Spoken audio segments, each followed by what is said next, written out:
My name is Martin Gill and a very warm welcome to our 26th Security Thought Leadership webinar.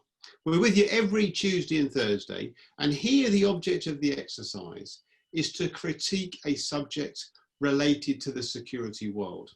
And the idea is, if we debate what's good and bad, what's positive and what's negative, right now we get a better type of security in the future. That's what thought leadership is all about, to critique. And our topic today is about how essentially security, rethinking perceptions of security on the back of the Covid-19 experience. And the idea here today is to say, what are the good things, the good perceptions about security that we need to put in bright lights? And what are the negatives that we need to seek to change in some way at all?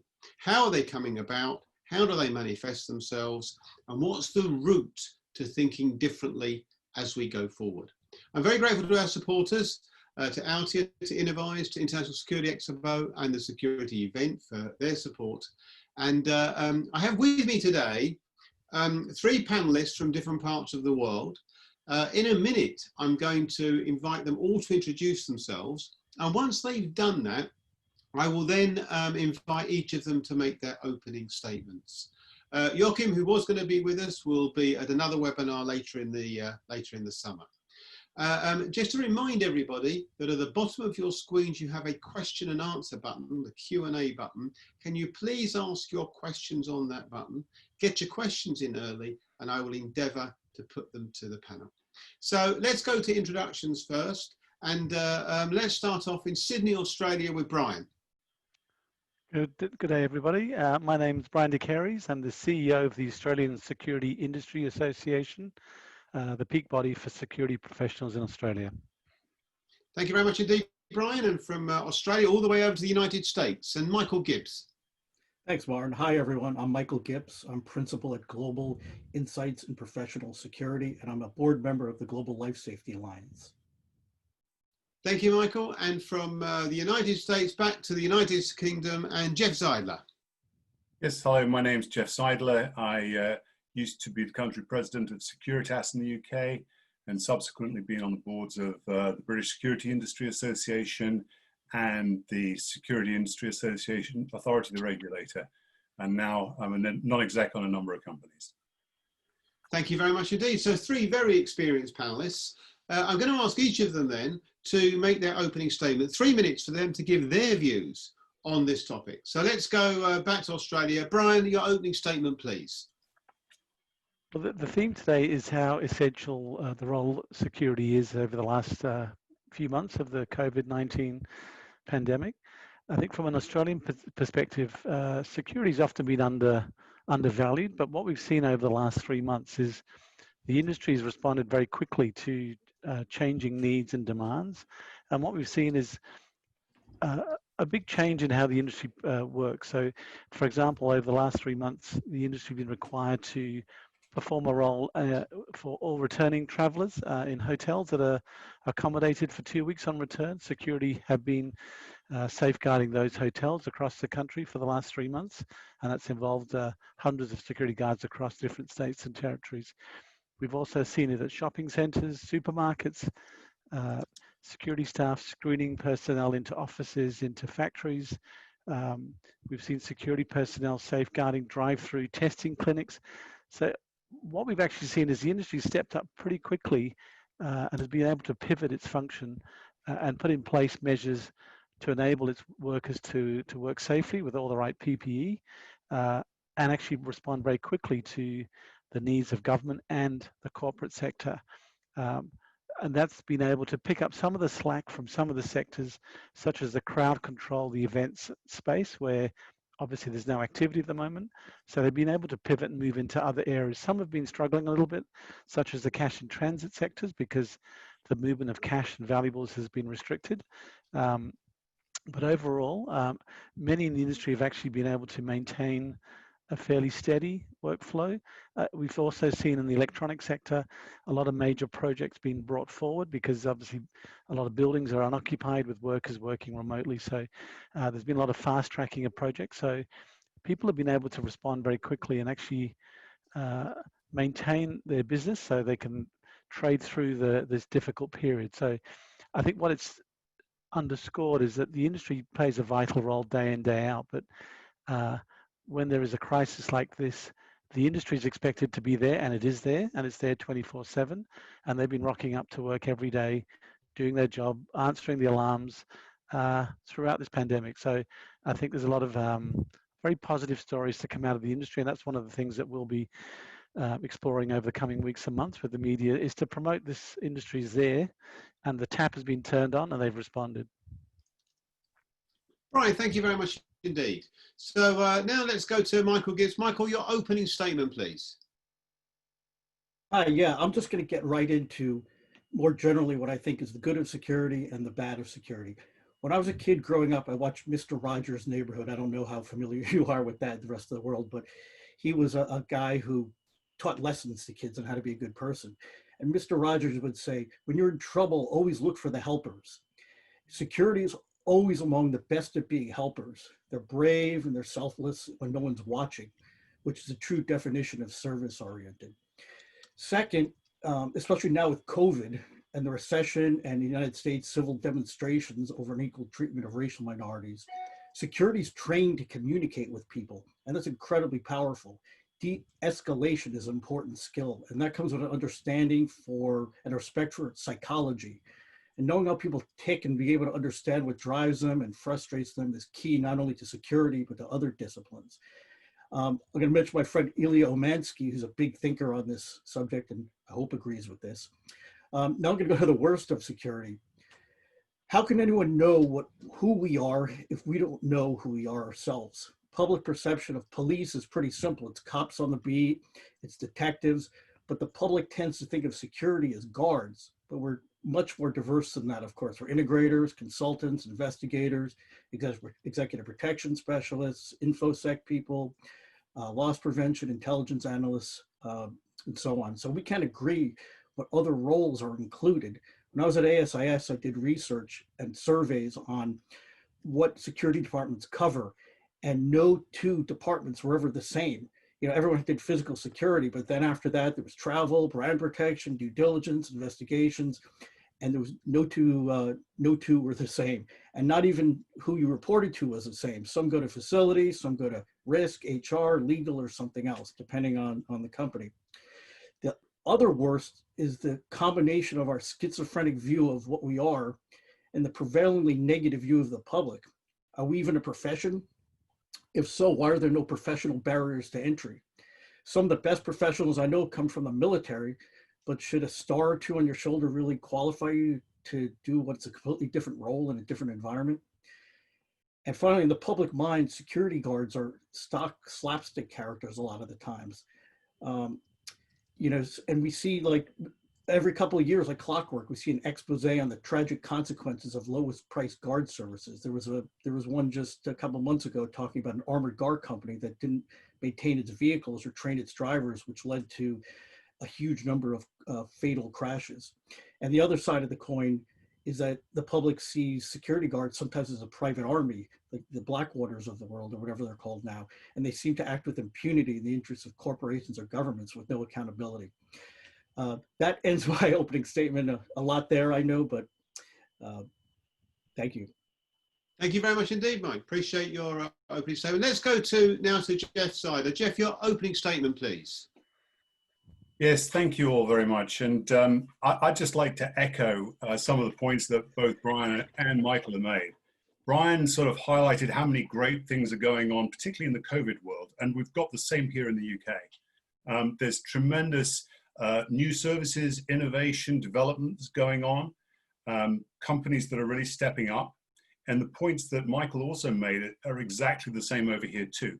The general complexity that we see in security, the very fact that it's we talk about something amongst ourselves about things like, dynamic risk assessment and all these great things that are going on, which to the general public, they haven't a clue what that means. Nobody really understands what we do, and they tend to be parodied because, a bit like war, we got a whole pile of boredom and things that we're just doing and keeping visible, and then some times when we actually have to be active, and that's when you really find out when you've got good security or not.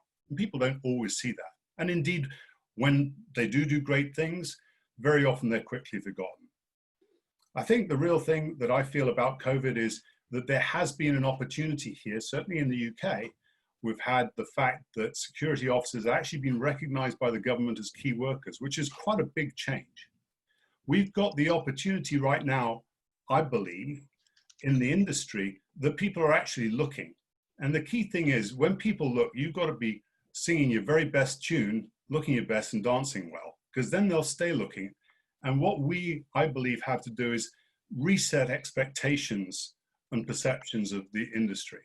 We know what people think about the industry. We know what people think about the way that it's characterized, but certainly in the UK, where there's now only been licensing for the last 20 years, there's real opportunity. The industry has moved on and people can see how it's changed. We've got to show them. And the one other thing that I'd say in terms of the negatives about the industry, again, I think Michael highlighted some things like the advent of FM, the fact that some of the edges got blurred. In the UK, I would suggest that the industry is very, very bad at looking after itself and actually being coordinated and coherent.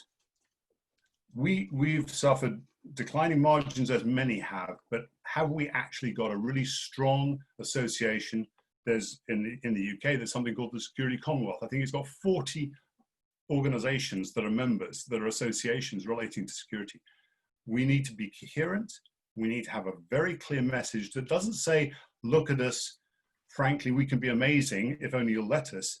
We have to say, we are amazing. Just reset your expectations and use us for what we can do. Thank you very much indeed, Jeff. Thank you. Can I just remind the audience that your question and answer button at the bottom of your screen, if you could ask your questions on that, we'll endeavour to come to you quickly. Let me just pick up on something with Brian and Mike that was raised at previous webinars. You both used the word guards. Now, this has been the subject of much conjecture on this webinar over time, where Bonnie Markham and others have pressed their campaign, you should never call them guards because can be seen as derogatory. And in fact, we should refer to words like security officers, which is not always possible in some parts of the world. Brian, the word guards you use, is it perfectly acceptable to you? To be honest, we probably should use the word security officer. That's actually the word that is used in the new licensing requirements. So it's just a habit.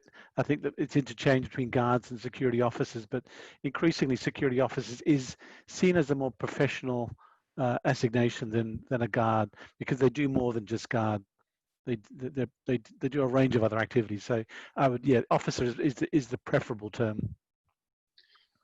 Michael, just your point on that too.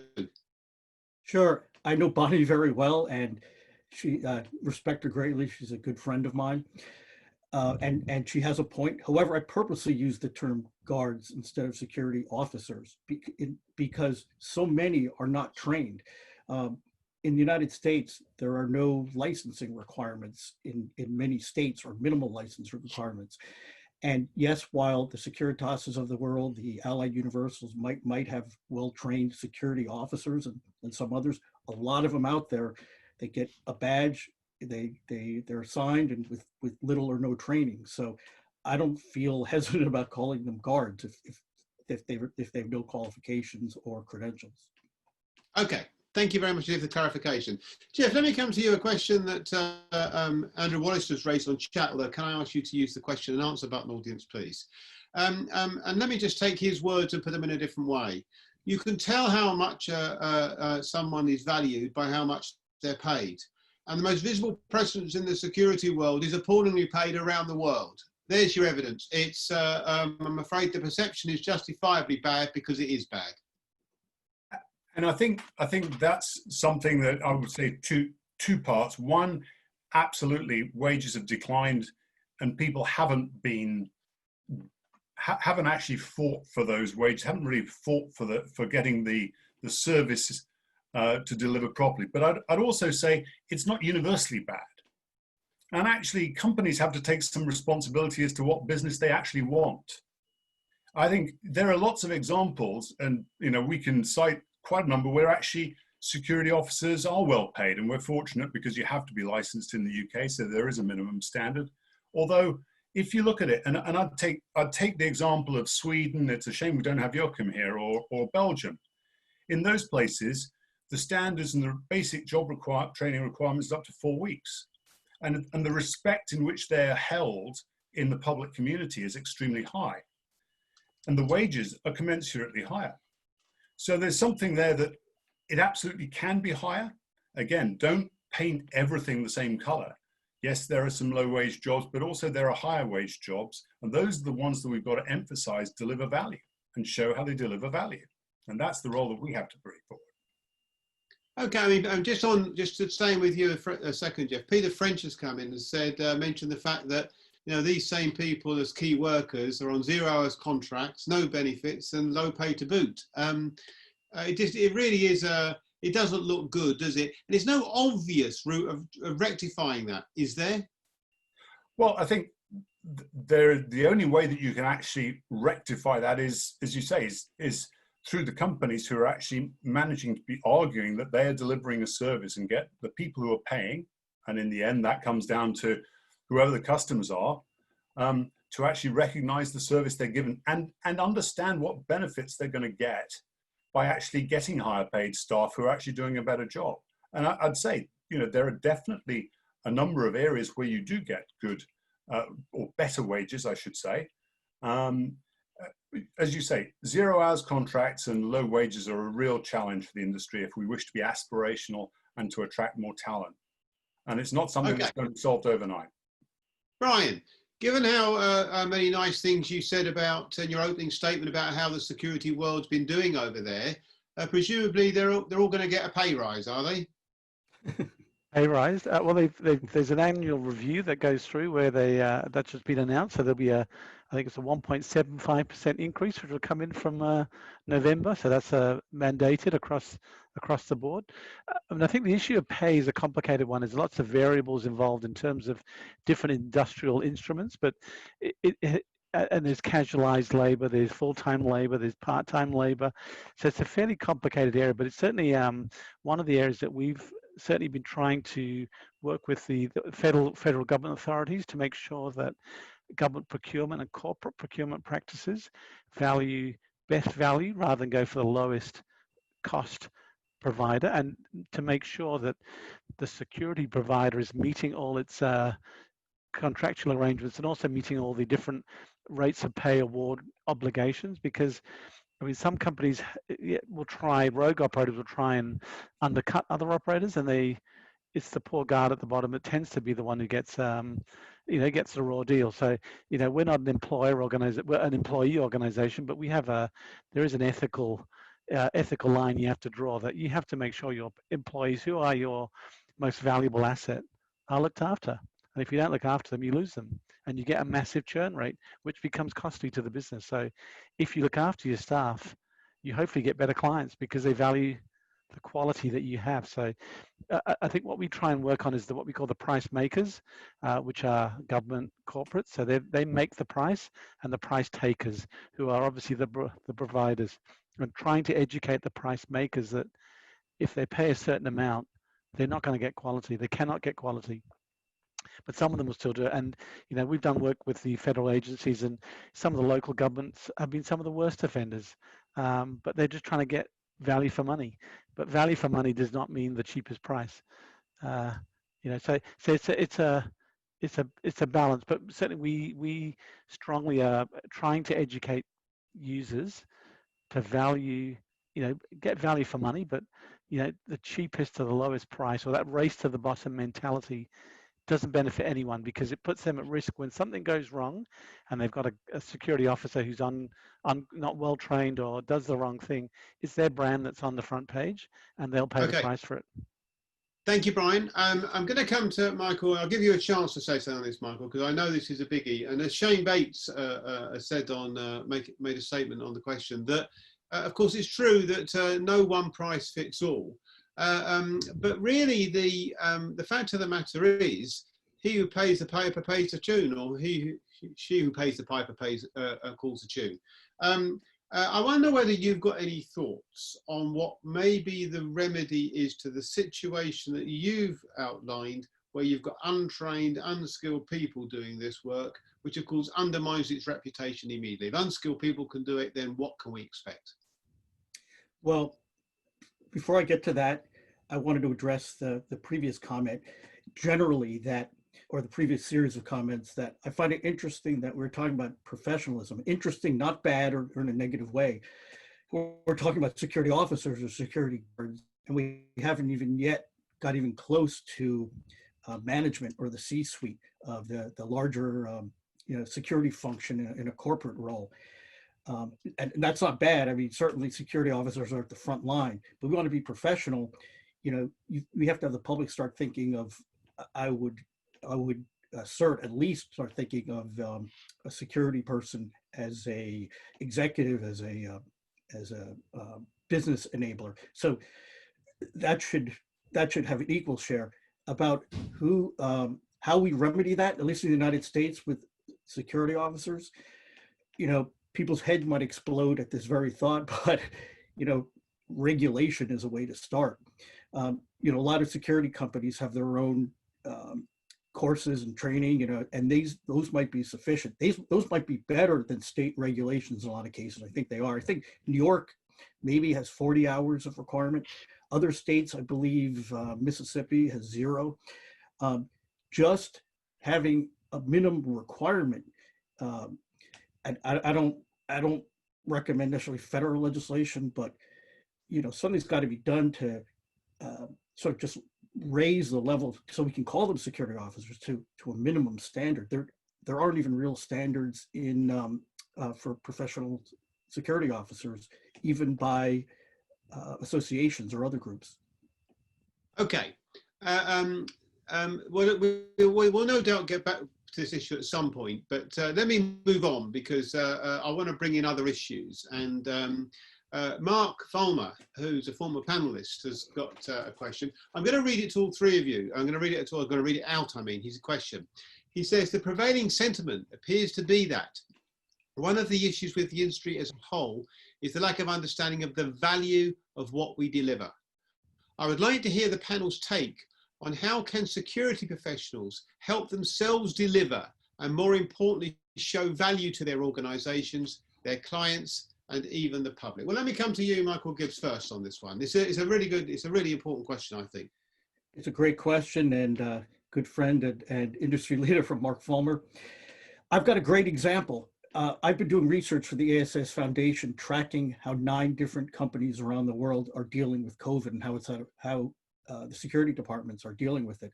And in a couple of cases, one particularly, the CSO of a chemical company was telling me that he has been thrust sort of to a leadership position because he knows how to deal with a crisis.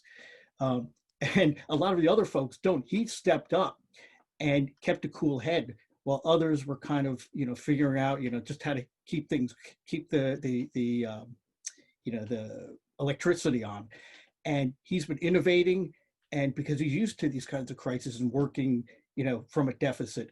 And he said that he's getting a lot more respect, and they're deferring to him. They're saying, okay, we're going to change. We're not going to be making oil and gas anymore, or products for oil and gas or for automotive because the market's down. Why don't we shift to this, say we make PPEs or something else that's, for medical use.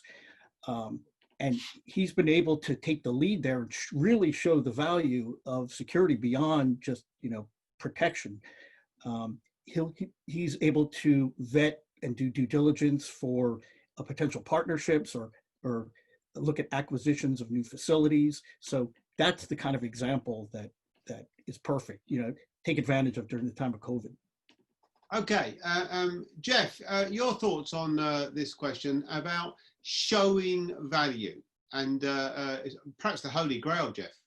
Well, it is, as you say, a really good question. I think the biggest challenge is there's one which is showing value to a specific customer, because security is all situational, all depends in exactly what context you're working. And you can show to individual customers where value sits. The second, though, is the general one on perception. How do you show it generally to a wide audience that isn't so well educated? The key thing has to be how to crystallize it, how to actually crystallize what's being done and make it visible. And the things that I guess I'd particularly look at, we've talked a lot about training. I'd take examples of contracts that we used to operate, where we would convince customers that they should invest with us in training officers to improve the quality of the officers for all those benefits which were mentioned earlier about lower turnover and so on, and better staff, but also for a better service and greater resilience. And customers individually would absolutely buy into that and invest in their staff. And we have seen that. Likewise, the other one I'd naturally take, and we've seen a lot of this, is data. You know, a lot of people getting tools and getting data off the ground that actually shows specifically what officers are doing in a daily patrol. And those things can be very valuable. I've taken those to customers and actually demonstrated exactly what's happening, and it's usually surprised people. And what's most interesting is the officers, far from thinking they're being oversought by Big Brother, absolutely love it because they can show what they're doing. They want to show what they're doing. But it's how to crystallize it in a way that affects general perception that is perhaps more of a challenge. And that's about showing the general public and crystallizing the examples that we've shown of where they're helping in COVID. Actually, maybe just making sure people realize, because I think Michael said very often, security officers and security operates under the radar. You know, it's not there to be visible. Well, actually, maybe it should be there to be visible as part of its customer service ethos. Make it visible and crystallize it, and that's how you can change some perception. Thank you very much. And I'm going to come to you as well, Brian. You're perhaps pivotal in all this. This issue about showing value, not necessarily in economic terms, of course, but getting this across to the outside world that there is this thing they call value. Brian. I think the public perception, unfortunately, for the industry is very much rooted in the past, but I think there's not been any really coherent strategy across the industry to maybe explain what it actually does, because they just get on and do it. And when you actually dig into whether it's the electronic sector, there's some fantastic products that the police and law enforcement rely on heavily. If you then go into the personnel side, there's a whole range of activities that basically underpin the day-to-day function of the economy. And then you get into the physical security, you start drilling down. It's a huge range of different services. And I think what the industry doesn't probably do effectively is actually celebrate its wins.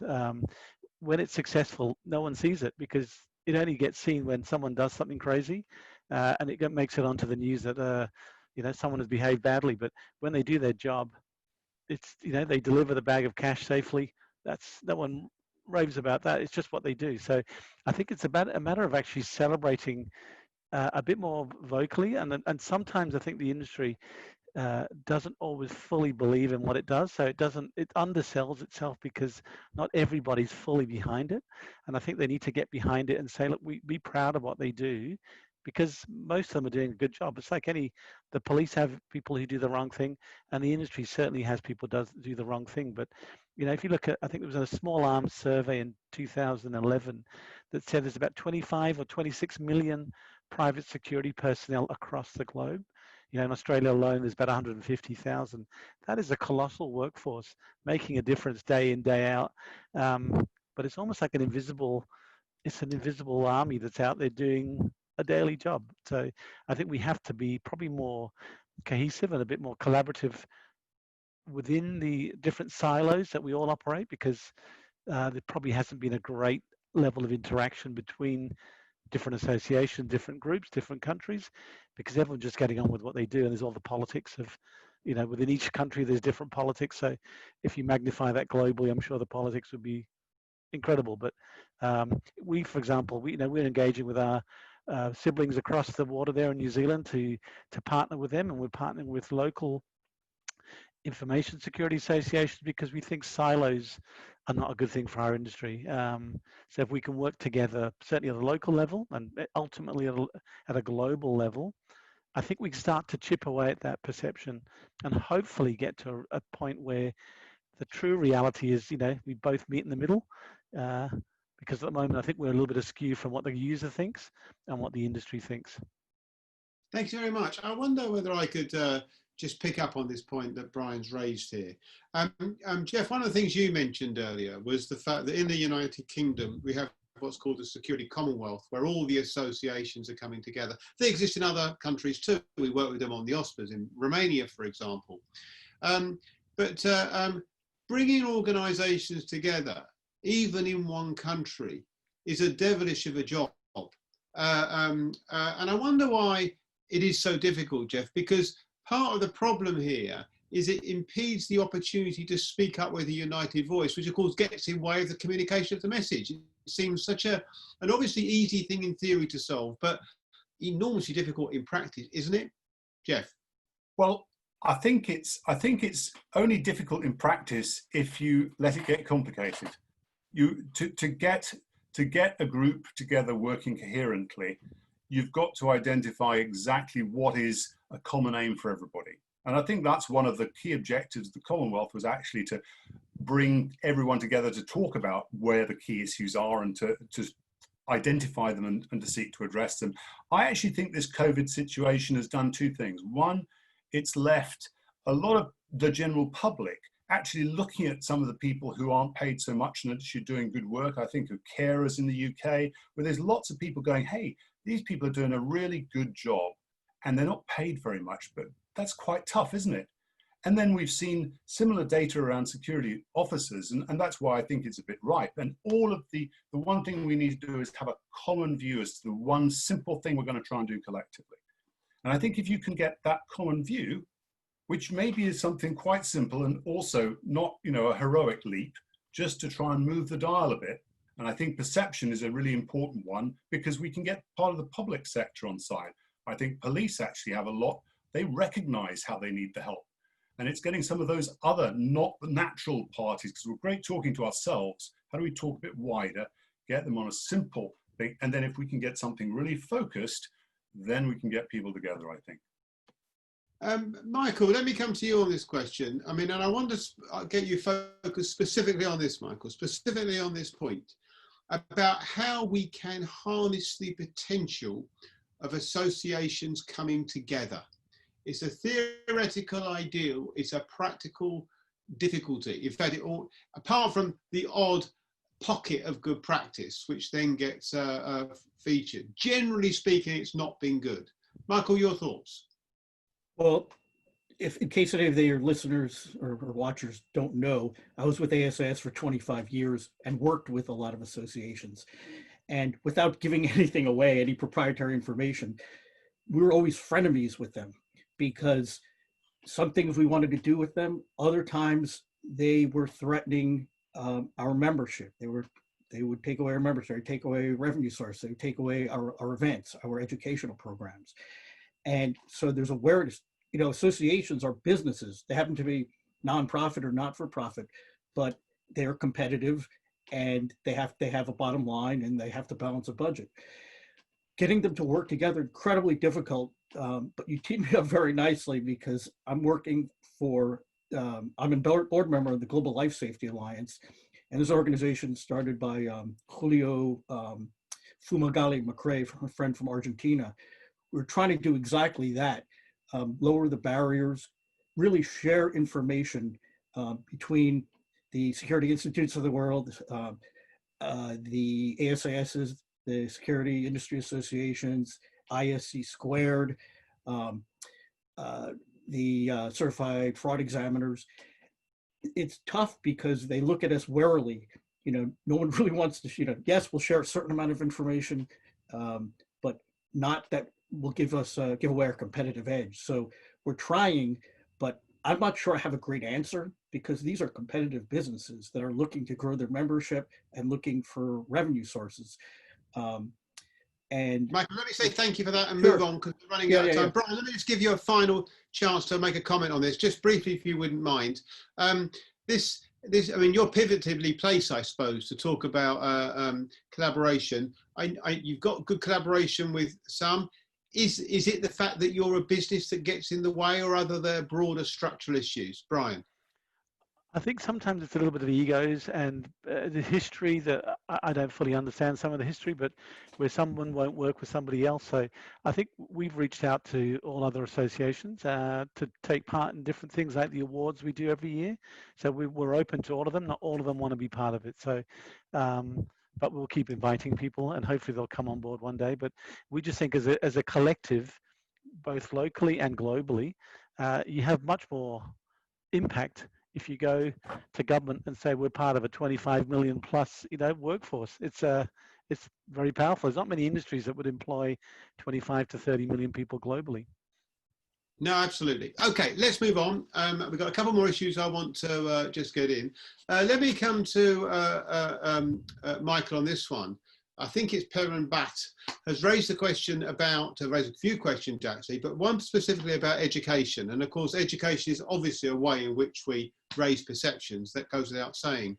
But has the focus, Michael, been too much on the frontline security officer at the expense of where some people say the problem lies, and that's in the management level and higher? Michael. I'm not sure it's been at the expense of the management level and higher, but I think they're both appropriate areas for study and for improvement. But I would agree with Pramod if he's saying that there's not been enough at the highest levels, because that's where really perceptions change. You get the ear of the CEO, you start making business decisions, you're seen as a strategic partner. There's nothing that will enhance or exalt your profession like that. We saw what happened in the HR industry years ago, at least in the United States, and I know pretty much around the world. HR was just a function that hired staff, did interviews, and made sure that that people were paid. Now they're talent management. They're human capital. They have a direct line to the CEO. They've remade their image.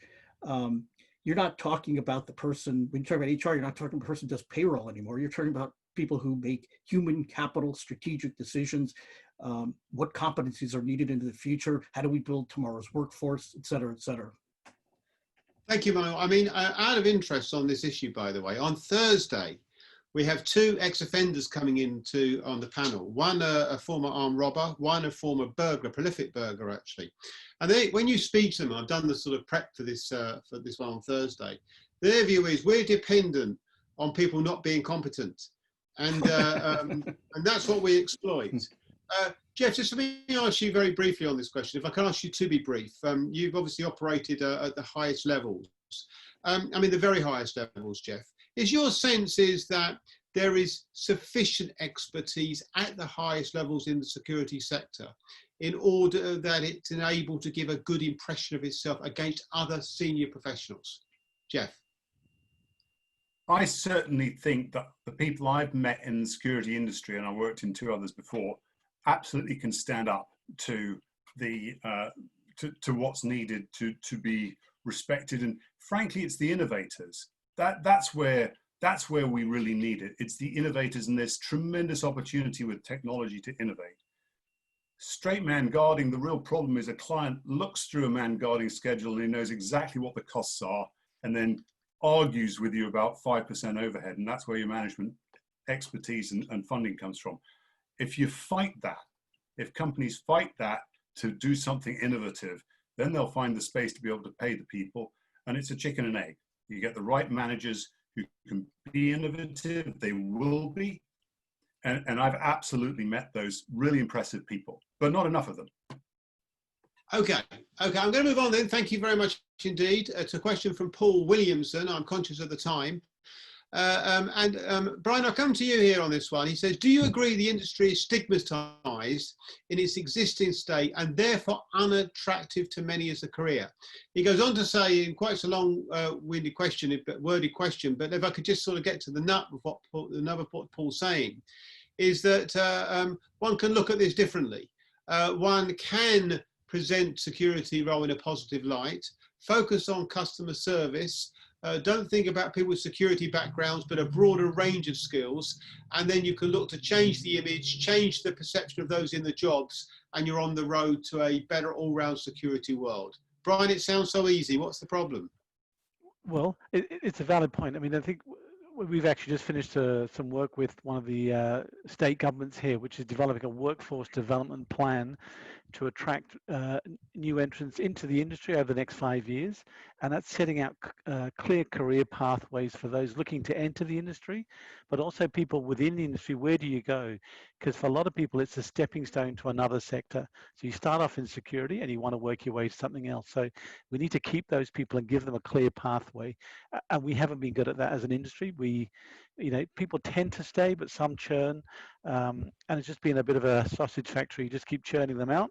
They come in and they come out. But the industry needs to do a little bit more to make sure there's a clear progression. And not everyone can proceed, but progress up the ladder. But it's not very clear at the moment. I think in the electronic sector, it's probably a bit more structure. But in the personnel side, you just got to hang around until someone leaves, and you can maybe go up to become a supervisor. But we've just done a major project, taken about a year, and the government's now going to consider that as some policy to assist attracting people at different ages, people in their 50s entering the industry after being, working in another sector, who may be made redundant when they're 50.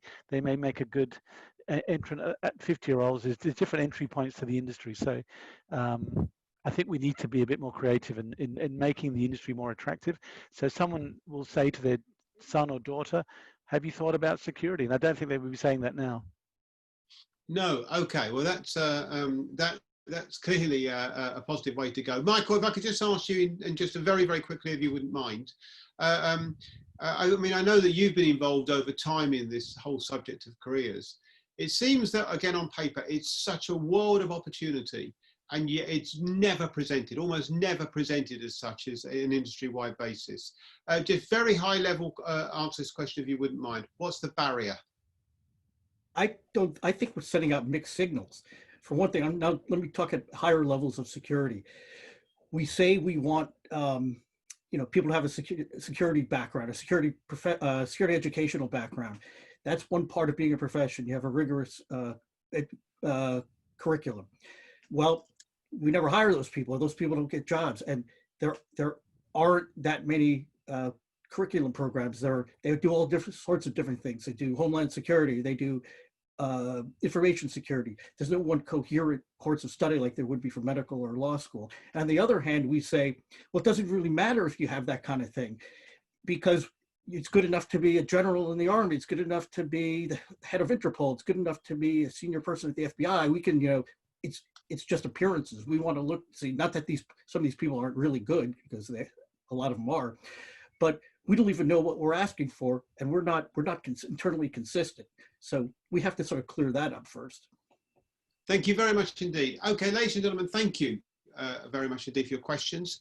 We didn't get to some, and I'm sorry about that. I'm going to ask each of my panelists now, just in 20 seconds each, just to make a final statement, a final sort of few thoughts about what we take forward about the issues of this webinar. Brian, your final thoughts first. Just 20 seconds, Brian, please. I think what I would say is that there's not everything in the industry is rosy and there's no issues. I think, however, what we've seen over the last 3 months is the industry actually does do a great job, and there's a lot we need to be proud of, and we actually need to start singing our song a little bit more, and people will start to hear that message if we start doing that. The industry needs to sing our song a bit more. I do like that. Michael, your final 20 seconds, please. Absolutely. I would sing along, but I'm a terrible singer, but I agree wholeheartedly with that. And use the COVID experience to show what you can do during a crisis and assert leadership. It's working. I've seen it. Thank you very much indeed. And Jeff, your final comments, please. I just totally agree with the two excellent panelists. I think internationally, we're doing great stuff. There is a spotlight that's come on and that's giving us an opportunity to really be seen. And as you said, get the dancing shoes on, sing a tune, make sure that people are really looking. And because we've got a lot to sing about, and reset people's perceptions of what we actually do. Be very, very focused to do it. Thank you very much indeed. Well, thank you very much indeed, panel. We've come to the end of our time here, and I really appreciate that. Another entertaining and engaging conversation on this topic. Just a quick reminder that around the world, the OSPAs are open, and this is a really important part where we'd ask you all to play a role. please can you help us find out who's really good? If everyone on this audience could nominate just one individual or one company or team, just one entry in these countries, the United States, in India, in Benelux, in Kenya, in Romania, in Australia, where, as you can see, Brian's involved, incorporating the Australian Security Industry Awards for Excellence, in Germany and the UK. Notice in Benelux it's open to the 31st. And to let you know, we do it all over again on Thursday of this week. We've got 2 ex-offenders coming in. Absolutely incredible what they've got to say. It's not for the faint-hearted. And these are 2 career criminals who are coming to talk to us about their views of security. So if you want to hear lots of nice things about how great it is, you won't want to listen to them. Really quite striking and startling what they've got to say. Ladies and gentlemen, thank you very much indeed for joining us. Really appreciate your input and your help. Thanks to Christine and Hannah in the background. Thank you to my panel, and a particular thank to all the good questions that you've raised. So hopefully see you on Thursday with Andy and Tony. Until then, wherever you are in the world, stay safe.